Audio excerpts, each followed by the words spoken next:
de par mes fonctions universitaires, de par mes origines, de par mon intérêt, le monde arabe, c'est ma passion, c'est ma profession, presque c'est mon obsession. Et donc, c'est pas étonnant que j'ai tenu à faire un premier bilan de ce que communément on appelle le printemps arabe. Étant bien entendu que ce n'est qu'un premier bilan et que je suis en train de travailler sur l'ouvrage suivant qui sera intitulé probablement Printemps et contre-temps arabe, parce que là, il faut parler de ce qui se passe en Syrie, il faut parler également de ce qui pourrait se passer ailleurs, au Soudan, voire dans d'autres pays arabes. Donc, il y a matière à réflexion, et c'est vrai que cela me mobilise. Après 6 heures de cours aujourd'hui, puisque c'était la rentrée académique, eh bien, être à Liège, je ne veux pas que ce soit vraiment une conférence, mais que ce soit une brève présentation d'une demi-heure. Et alors, laissez la parole, parce que vous avez des tas de questions qui vous turlupinent, non? Ne pas trop marceler, s'il vous plaît, sur ce film navet fait par l'extrême droite chrétienne qui a provoqué l'extrême droite de l'autre côté. Les fanatismes s'auto-alimentent. C'est une provocation délibérée. Et donc là, vous trouverez sur RTL, le site de la RTBF, un article de fond sur l'islam-occident, et vous trouverez dans Libre Belgique demain, dans les pages d'opinion, un article de fond sur l'islamophobie savante. Et vous allez voir de quoi ça tourne. C'est particulièrement passionnant. J'ai consacré à cela 4 heures ce matin, mais je ne le regrette pas parce qu'il faut vraiment mettre les pendules à l'heure et arrêtons d'annoncer sur des bêtises alors que le monde arabe a tant de soucis. Voilà qu'on nous occupe avec un navet cinématographique de bas étage. C'est dire...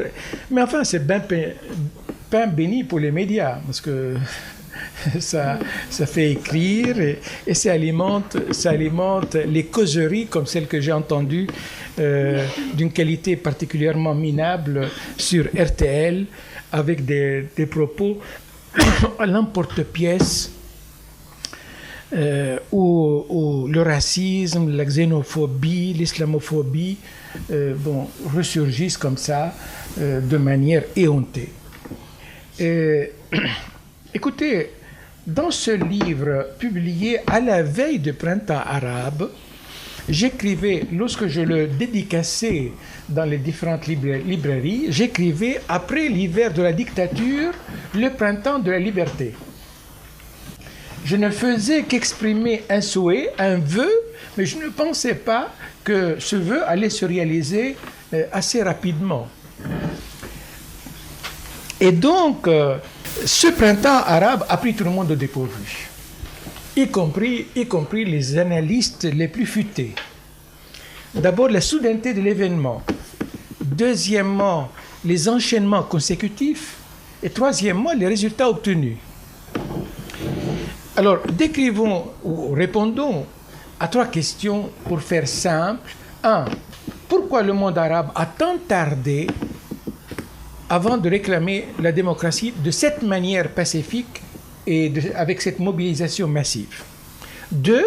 Comment ça s'est passé? Pourquoi ça a commencé en Tunisie et pas ailleurs?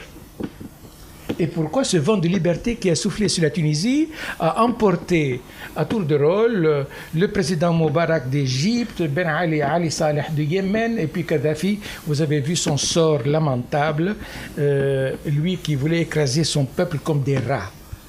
Et 3e question, une fois qu'on a déboulonné ces dictateurs, eh bien, où va-t-on?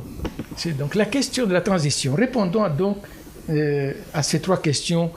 Je vais présumer, je vais essayer d'être à la fois didactique et simple. Comme ça vous permettra de poser toutes les questions. On a jusqu'à 9h30, 9h40. Et puis après, je vais quand même piquer un somme. Après une journée bien remplie. Tout d'abord, l'étonnement dans les pays occidentaux, c'est que il semblait que le monde arabe restait au bord de la route. L'Europe a rejeté ces dictatures, Salazar au Portugal, Franco en Espagne, et puis la dictature des colonels grecs, n'oubliez pas, à la fin des années 70.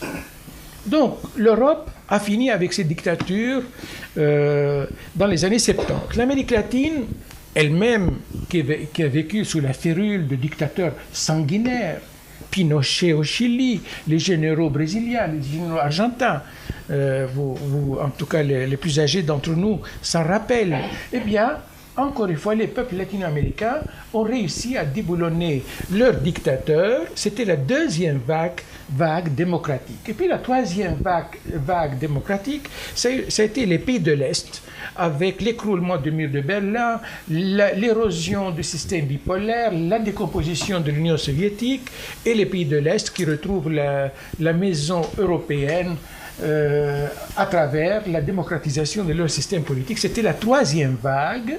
Et d'autres pays, en Afrique comme en Asie, progressivement s'ouvraient à l'univers démocratique. Les pays arabes semblaient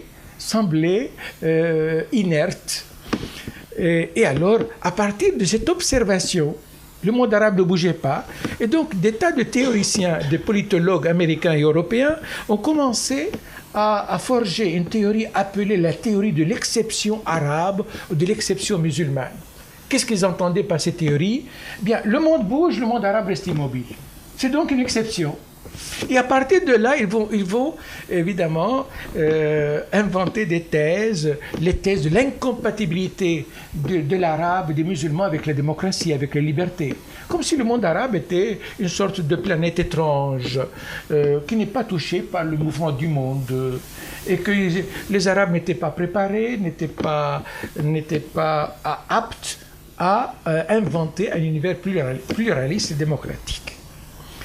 En réalité, le système autoritaire arabe s'est enraciné à la fois pour des causes internes, mais aussi pour des causes externes. Ce système autoritaire est représenté par qui? Il est représenté par des régimes militaires qui, à l'issue de la décolonisation, se sont emparés du pouvoir à travers des coups d'État, comme le coup d'État de Nasser en Égypte, rappelez-vous, le cas de Kadhafi, coup d'État de Kadhafi en 69 en Libye, et ce fut le cas également d'autres pays arabes, où des cliques militaires se sont emparés du pouvoir et ont prétendu qu'ils étaient les gardiens de la nation.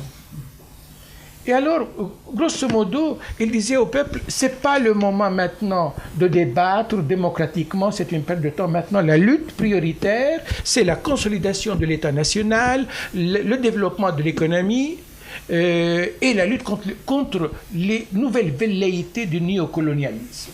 Voilà le discours que nous ressassait durant toute notre enfance. Lui, en Irak, certainement, moi, en Palestine, c'est le discours que j'entendais sur les radios, sur les antennes. La priorité est la lutte contre le colonialisme, l'impérialisme, le sionisme. Quant aux droits de l'homme, quant à la démocratie, ça peut attendre.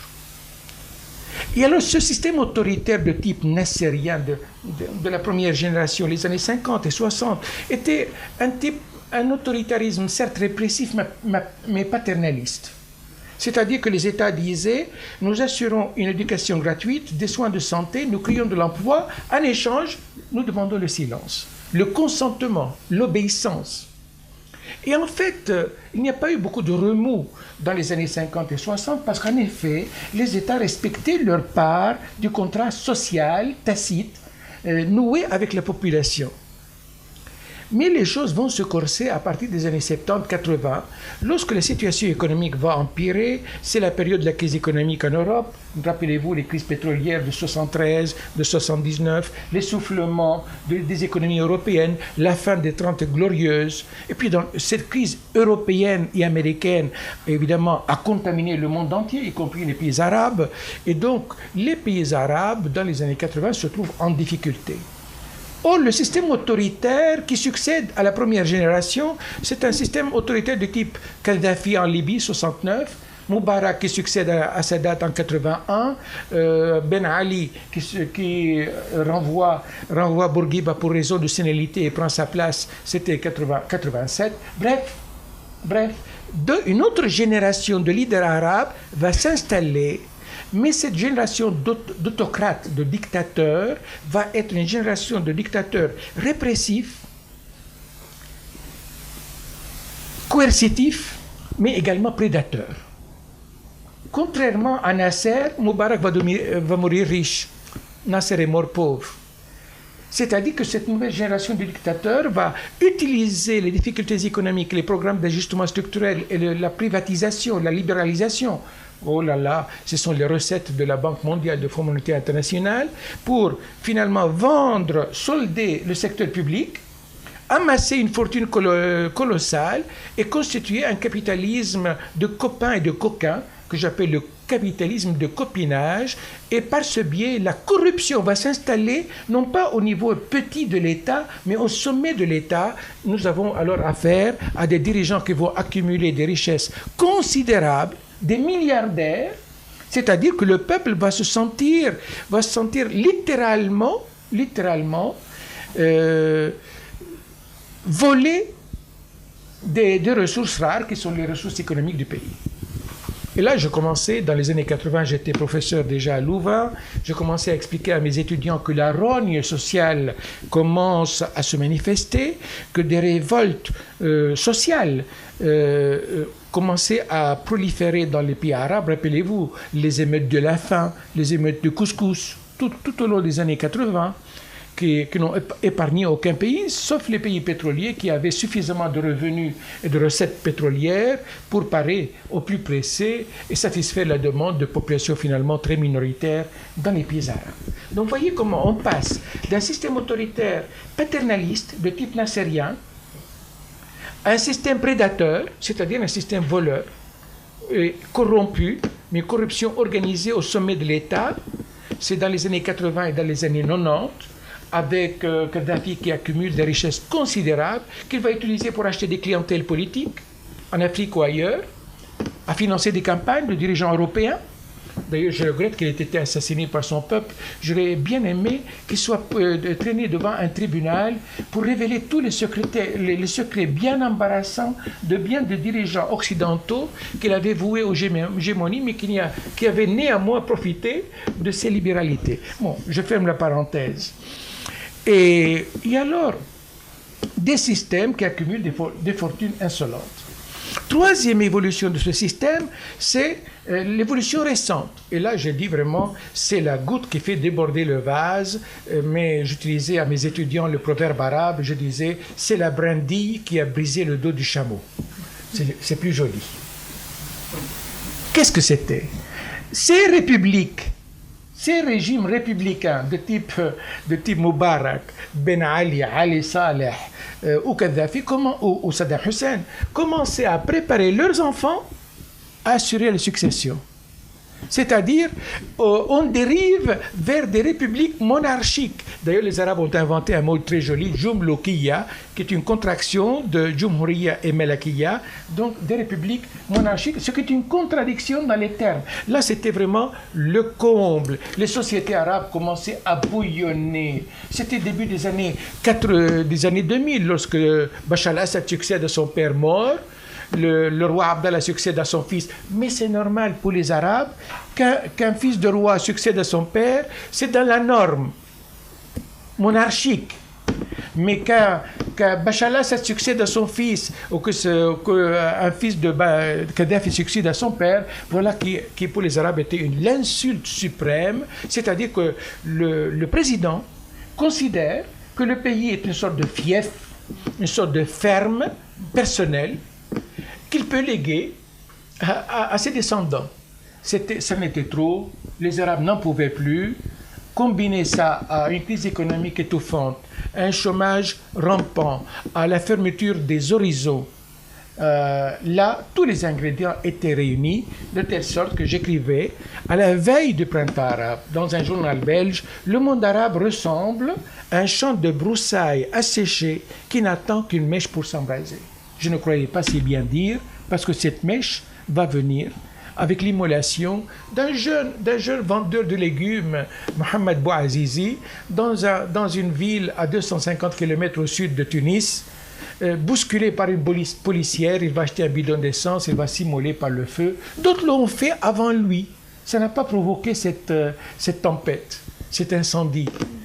Il se fait qu'un événement banal, dans un contexte particulier, produit des effets qui ne se seraient pas produits il y a 20 ans ou qui probablement ne se seraient pas produits dans 20 ans. Donc vous voyez comment la connaissance très précise du contexte est très importante. Cela veut dire que le terrain était fertile, le terrain était préparé pour qu'un incendie puisse emporter les dirigeants autocrates. J'ai répondu donc à la première question. Pourquoi on a si tardé? Parce que des régimes autoritaires se sont installés, se sont accaparés le pouvoir, ont essayé de le pérenniser par la répression, la coercition ou la cooptation sélective, et alors ils se sont perpétués aussi à cause d'un facteur externe, c'est-à-dire le soutien de l'Occident. C'est là où l'Occident doit faire son examen de conscience. L'Occident, de manière générale, a soutenu la dictature, soit parce qu'ils étaient, soi-disant, des citadelles anti-soviétiques. C'est le cas de pas mal de dictatures latino-américaines. C'est contre les soviétiques, contre les communistes qu'on a soutenu la dictature. Soit parce qu'ils étaient des parades contre l'alternative islamiste, contre les frères musulmans. Et donc, soit parce que c'était des régimes qui cadenassaient les frontières pour empêcher des immigrations irrégulières, ce sont les régimes qui faisaient la police à distance, les gendarmes antimigratoires. Soit parce que ces régimes, simplement, assuraient la stabilité, ce qui permettait au pétrole de couler à flot, et ces régimes assuraient une stabilité dont l'Occident profitait, et l'Occident a apporté, a objectivement soutenu un Moubarak, qui se pavanait d'ailleurs à Sharm el-Sheikh avec tous les dirigeants du monde. Rappelez-vous, Ben Ali faisait de même. Et on disait en Occident que c'était des régimes modérés. Alors, en sciences politiques, la notion de régime modéré, régime radical, ça n'existe pas dans la nomenclature des sciences politiques. Un régime modéré, ça renvoie à la proximité du régime par rapport aux États-Unis.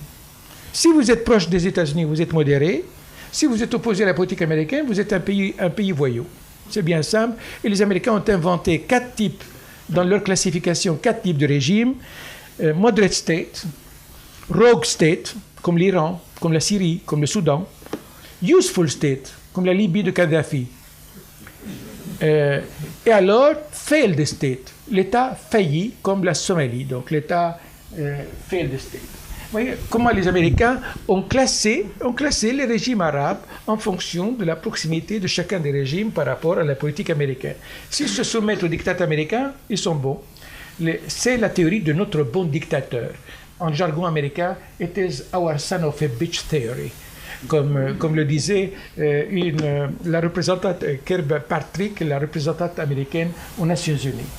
Quand on disait à un Américain, mais monsieur, vous dénoncez la dictature en Indonésie, mais vous soutenez la dictature de Pinochet. Il a dit oui, mais Pinochet is our dictator. C'est notre dictateur. Et un Américain, il a ajouté, he is our son of a bitch.